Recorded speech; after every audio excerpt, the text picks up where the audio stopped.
One of the interesting exercises that's, I guess, I hate to say new, but I guess that's the only way to describe it is the barbell hip thruster.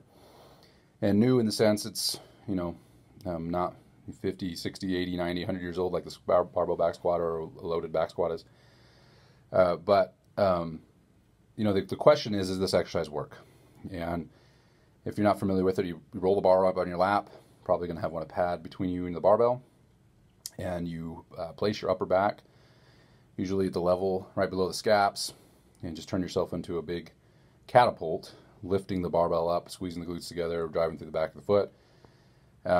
There's actually a bench that the creator of the exercise has made. It's very handy. And the question is, though, does the exercise actually, quote unquote, work for sports performance? This is the deal. I've used the exercise for weightlifters, and the research literature, that came out, and what few studies there are, I think people kind of jump to conclusions whenever one study or two studies come out, is that it didn't have this, devastating impact that we thought, a significant impact on sprinting performance, perhaps. I think there's a lot more to be determined, but there's also some research that has come out. Again, this is what science is. You just pile up evidence on the scales and see which one, which scale was heavier, and kind of take into account who you're measuring. But there's some evidence to say that the barbell hip thrust is actually a great glute developer, akin to that of squatting, at least at some maximal intensities. And if you look at some of these other studies that have been pushed out, the correlation between squat strength, glute strength, and the barbell hip thruster strength is correlated strongly. So what does that all mean? Is the barbell hip thruster better than a squat? No.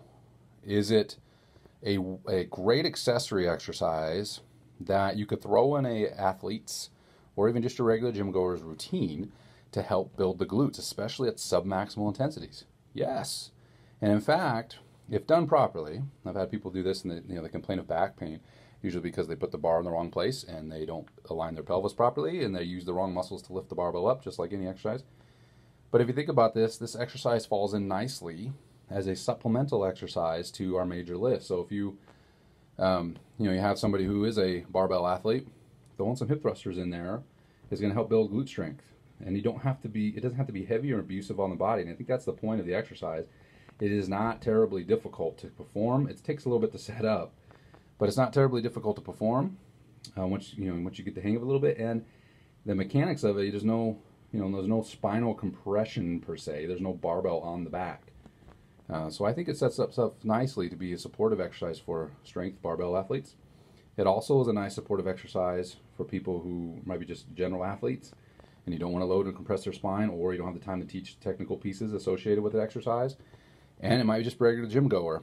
It's a little bit of an awkward exercise. Some people don't like hip thrusting in public, which is understandable, or the gym doesn't have a pad or anything that can be placed between the barbell and can be painful, or the bench slides around, or there's any number one of things that make it inconvenient. But it could be a nice exercise to build glutes in addition to squats. And if squats can't be performed, then it could be a primary exercise just to build glute. And again, it's effective at submaximal, appears to be effective with submaximal load. So I'm neither for or against it. I think like a lot of things in exercise, fitness, nutrition, there's a place for it, right? Like if you look at nutritional supplements, think about the word supplement. Supplement to what? A healthy, balanced, whole foods diet. If you need a little bit of supplementation, great. More than likely you won't, but it might be a great supplement to a good diet. It's not a substitute for, it's a supplement. So I kind of think of that as the barbell hip thruster. It's not a substitute for our big glute drivers, but it is a nice supplement to them. And it's support, if you want to build back squat strength, this could be a great exercise to increase glute activation and get out of the bottom of the hole a little bit better. It could be a great exercise, I mentioned before, for anybody who wants to give the spine a break or just needs some extra glute work. In the gym, maybe it's for aesthetic reasons. And you want to use that without having to squat, or you don't know how to squat. So I think it's a valuable exercise. It's not better than, or